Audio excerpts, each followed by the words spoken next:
자, 우리 성경 봉독하겠습니다. 성경 봉독은 요한복음 20장 24절에서 29절까지 말씀입니다.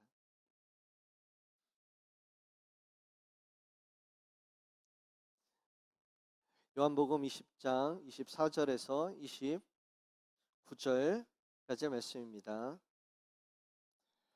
봉독하겠습니다. 12제자 중에 하나로서 디두모라 불리는 도마는 예수께서 오셨을 때에 함께 있지 아니한지라. 다른 제자들이 그에게 이르되 우리가 주를 보았노라 하니 도마가 이르되 내가 그의 손에 못자국을 보며 내 손가락을 그 못자국에 넣으며 내 손을 그 옆구리에 넣어보지 않고는 믿지 아니하겠노라 하니라. 여드레를 지나서 제자들이 다시 집 안에 있을 때에 도마도 함께 있고 문들이 닫혔는데 예수께서 오사 가운데 서서 이르시되 너희에게 평강이 있을지어다 하시고 도마에게 이르시되 내 손가락을 이리 내밀어 내 손을 보고 내 손을 내밀어 내 옆구리에 넣어보라. 그리하여 믿음 없는 자가 되지 말고 믿는 자가 되라.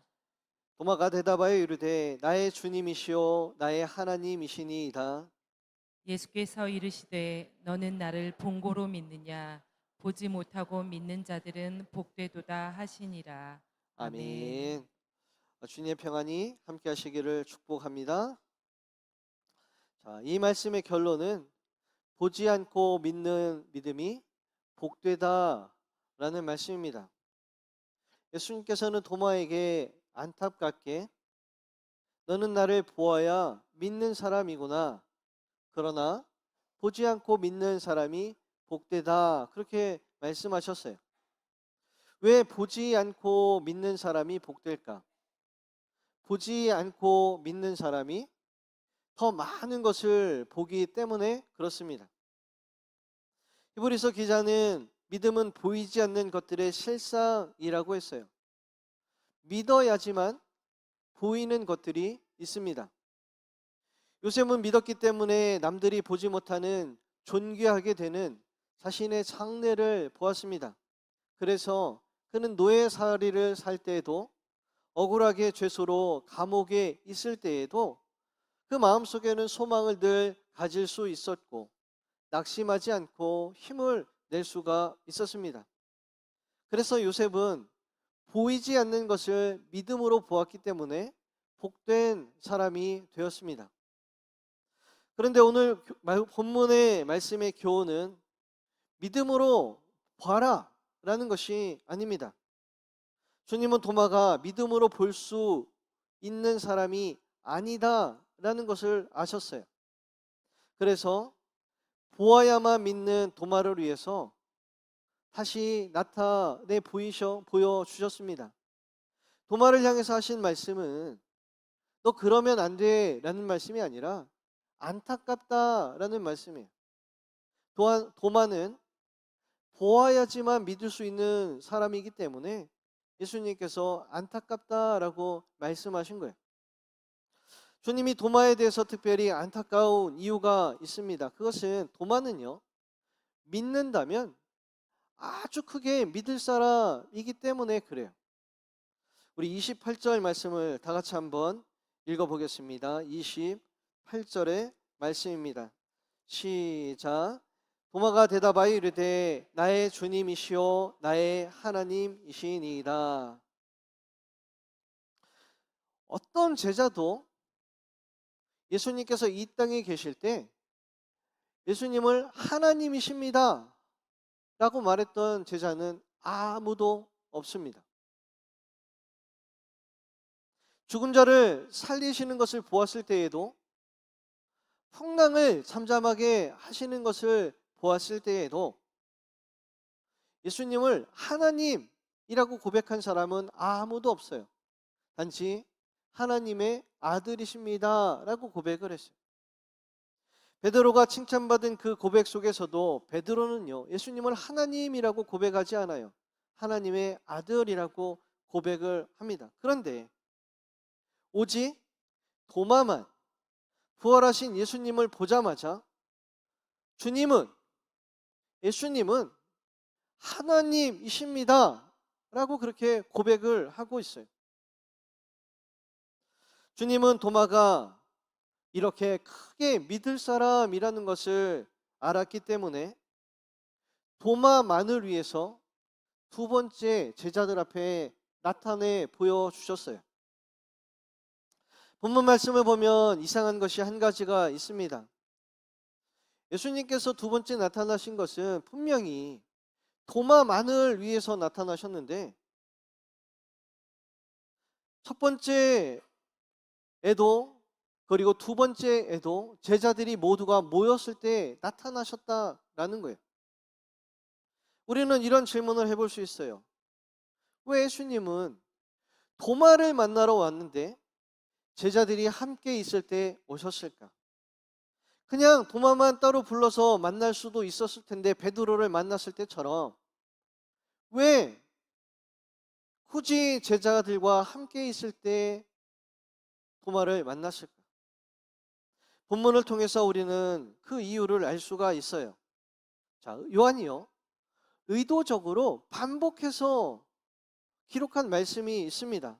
우리 24절 말씀을 다 같이 한번 읽어보겠습니다. 시작.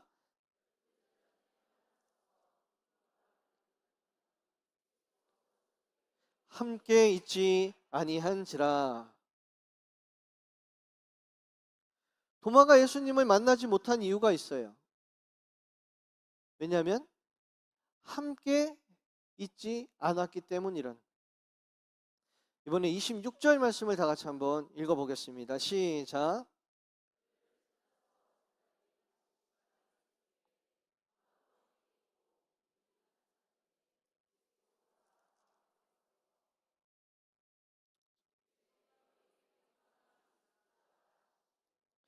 도마가 언제 예수님을 만났냐면, 도마도 제자들과 함께 있을 때에 부활의 주님을 만났다라는 거예요. 부활의 주님을 누가 언제 만나는가? 요한은 이 말씀을 통해서 분명하게 말하고 있어요. 함께 있을 때에, 함께 모일 때에, 함께 예배할 때에, 함께 기도할 때에, 함께 찬양할 때에, 여러분 그때에 부활의 주님을 만난다라는 거예요. 사랑하는 성도 여러분, 부활의 주님을 만나시기 원하십니까? 그러면 함께 모이는 일에 힘쓰는 성도들이 다 되시기를 바랍니다. 부활은 기독교의 핵심이에요. 사도행전 1장 21절을 보게 되면 사도가 되는 조건이 있습니다. 사도는 요한에게 세례를 받을 때부터 예수님을 만지고 접촉하고 보고 느끼고 한 사람들을 사도라고 그렇게 이야기를 했어요. 그런데 사도가 되기 위해서 분명하게 경험해야 되는 두 가지 사건이 있습니다. 하나는 예수님의 십자가의 사건이고요. 또 하나는 예수님의 부활하신 사건이에요.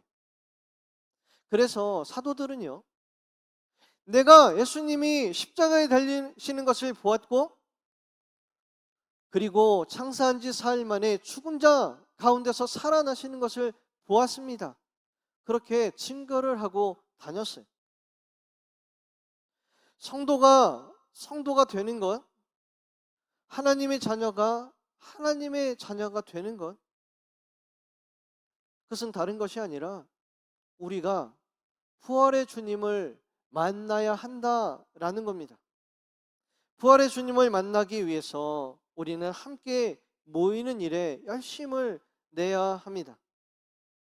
사랑하는 성도 여러분, 이 부활의 날에 우리가 함께 모여 부활하신 주님을 만나는 저와 여러분들 되시기를 바랍니다. 하필이면 도마처럼 내가 없을 그때 주님이 오시면 어쩌시겠어요? 하필이면 잠시 볼 일이 있는 그날 주님이 나를 만나러 오시면 어떻게 하시겠습니까? 저는 누군가를 대상으로 설교하는 것을 별로 좋아하지 않아요. 그것을 전문 용어로 타겟 설교라고 말을 합니다. 설교를 가르치시는 분들이 다 그거 하지 마라, 그거 하면 안 돼, 그렇게 말씀하세요. 특히 누군가가 잘못했을 때 그 사람을 놓고 설교를 하는 것은 절대로 옳지 않습니다. 그러나 그럼에도 불구하고 위로의 메시지, 회복의 메시지를 전할 때 어떤 특정한 사람이 들었으면 참 좋겠다라는 생각을 할 때가 있어요.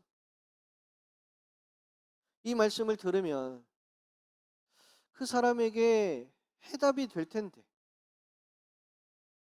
이 말씀을 들으면 그 사람에게 위로가 될 텐데, 그런데요, 하필이면 그날 그 사람이 없는 거예요. 설교 재미가 없어요. 그 사람을 생각하면 참 안타깝습니다. 아마 도마를 생각하는 예수님의 마음이 그랬었지 않을까. 저게 나를 봤으면, 저 도마가 나를 만났으면 정말로 믿어도 크게 믿을 사람인데 왜 하필이면 그날 없어서.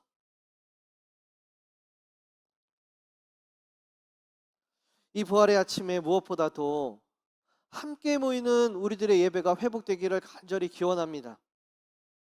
주님이 기대했던 모든 사람들이, 주님이 생각했던 바로 그 사람이 바로 거기에 있어서 주님을 만나고 큰 믿음을 가지게 되시는 이 날이 되시기를 축복합니다. 어렸을 적에요, 순수한 신앙, 정말 굉장히 순수했어요. 그래서 가끔 이런 생각을 했습니다. 주님이 오셨을 때에 내가 화장실에 있지 않았으면 좋겠다. 얼마나 부끄러워요. 내가 부끄러운 일을 하고 있을 때 주님이 오지 않았으면 좋겠다. 내가 하나님 싫어하는 일을 하고 있을 때 주님이 오지 않았으면 좋겠다. 여러분, 우리가 함께 모여서 주님께 예배하고 주님을 찬양하고 있을 때 부활의 주님이 오셔서 나를 만나시면 우리가 얼마나 좋겠습니까? 함께 모여 예배하고 기도하고 찬양할 때 주님이 오시면 주님은 또 얼마나 기뻐하시겠습니까? 사랑하는 성도 여러분, 함께 모이는 일에 힘쓰며, 그래서 부활의 주님을 만나고 우리가 보고 듣고 경험한 사건이 하나가 되는, 우리가 만나는 그 주님이 하나가 되는, 우리의 고백이 하나가 되는 그런 우리 늘푸른 교회가 되기를 주님의 이름으로 간절히 축원합니다. 기도하겠습니다.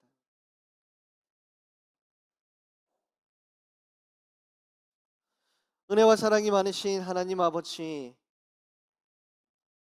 이 부활의 아침, 이 자리를, 그 자리를 채우는 것에 우리에게 허락하신 주님께 감사를 드립니다.